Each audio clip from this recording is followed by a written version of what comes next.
AV side, can an end user, corporate AV director, go on Amazon.com or eBay and purchase the product and install it themselves? Is that feasible right now in the Pro AV space for mid-level? And is it a threat?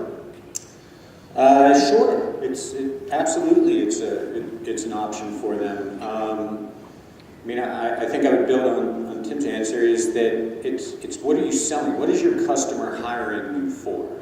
And if you define your value to that customer as putting a display on a wall, then DIY is a threat.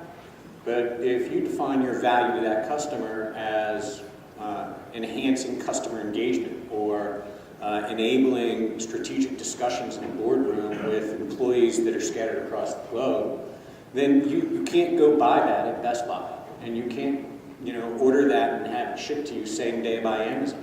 That requires expertise.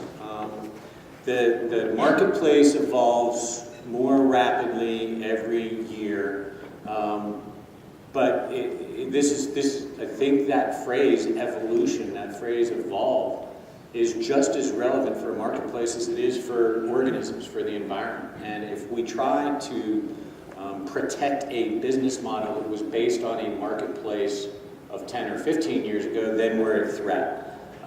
If we recognize the fact that there are shifting opportunities, new opportunities emerging every day, then DIY is actually an opportunity. And I suspect there's a number of integrators in the room that have made a lot of money fixing the cheap installation that was put in by the CEO's nephew. They could do it for less.